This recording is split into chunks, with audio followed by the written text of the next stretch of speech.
first question. You know, Anthony, can you? What's our first question, and who is it from? Just give me your first name if you would, and what's the question? Okay. First one is from Cheryl. She says, "Hi Daniel, here's my question. I would like to know more about your business model. Many people / experts say that you can only make a significant income if you offer coaching, and if that coaching is expensive, hundreds or thousands of dollars a month. I've heard you say that you do not want to do coaching, and why. Also, you don't blog regularly, which is akin to heresy in the online world, yet it works for you. Would you be willing to share a breakdown of the rest of your business model?" Well, this is a great question, and I want to thank you for it, Cheryl. It's just a very astute, very good question. And let me see if I can put it together this way. You are right. I don't just do what other people do. I sort of march to the sound of my own drummer, because essentially when it comes down to it, I try my best to build a business around the way I want to live, okay? And I don't want my business to dictate how I have to do things. So I essentially mold the way I like to do things so that it works best for me in the lifestyle that I want for myself and my family. That, for me, dictates that I don't do any coaching or very much paid coaching. As a matter of fact, I could probably, I don't know, maybe once or twice I've offered some sort of a coaching program in the 7 years I've been doing this, 8 years, however long it's been. It doesn't happen very often, and the reason I don't like it, by the way, is because it smacks too much of a job. And it's one of the reasons why I created this business, so I didn't have to have a job. And for me, the model works on a product. Essentially, I develop solutions for all of you, or that's ostensibly what I'm trying to do, right? That's what I'm trying to create, is solutions, and then I embody those solutions in products of one sort or another. So I have a lot of real fast products.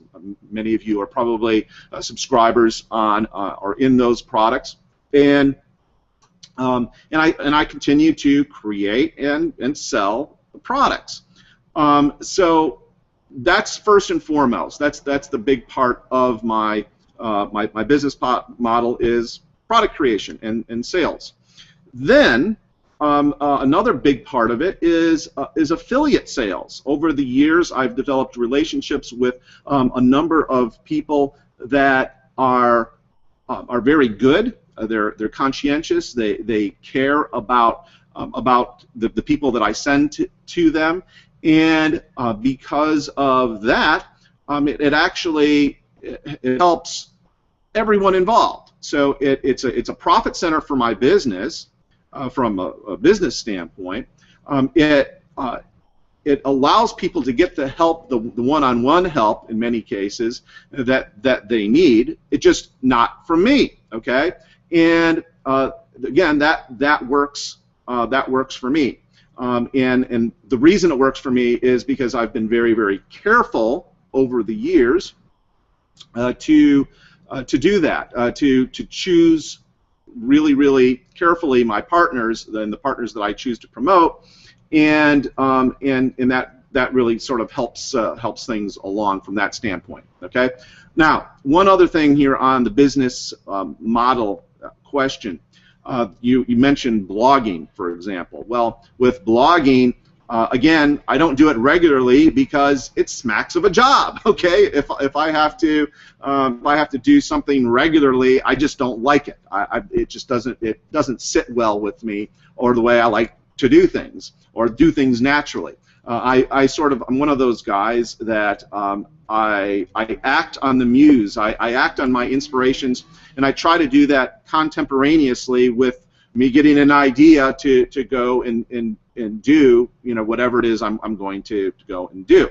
So again, I try to stay away from anything that that I have to do every single day. Now, there is an exception to that. There is an exception to that, and another important aspect in my particular business model, which is to I believe this is the key to a lot of you all's success, and here it is, to make an offer of some kind to some part of your list every day. Okay, every day. And you don't have to tell your entire list. You can tell a segmented part of your list, but you make an offer of some kind to every day. Now, I'm pretty religious about that. Okay, all these other things, the coaching and the blogging and all that sort of thing are fine and well, but I usually do get an email out once every day, or some way of communicating with my audience. And I guess that begs the question, well, if you're sending an email a day or connecting with an audience, you have to have an audience to connect with. So for many of you, my feeling is that you need to do more at creating a community of raving fans around you, okay, and whatever niche that you are trying to serve. Because in the end, that's really all that matters, is if you have a following of people that look to you for leadership, that look to you for training, that look to you to make their lives better, then you will do well in business, regardless of what how you attempt to connect with that audience. Okay, so that's another big part of my business model, and I think should be yours, Cheryl, and all of you. And that is just be very, very proactive about building a community around you and communicating and serving that community. Now, I will say this other thought just occurred to me.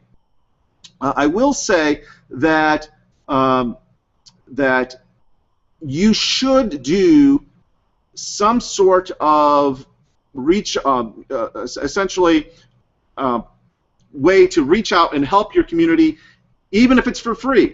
And I'm living that and showing you that by example right now. None of you had to pay to be here, and yet I'm going to be completely transparent in answering your questions, because I do want to serve you. I mean, at the core, I realize that that's the only reason you're around. Only reason you follow me is because I ultimately help to make your life better, and that makes me happy. That's what gets me up in in the morning. That's what floats my boat, and I believe that's at the core of any sustainable business. So I know that was a big question, and I tried to answer it thoroughly. If you'd like me to put a finer point on that in any way, shape, manner, or form, Cheryl, go to the chat area and let me know how you would.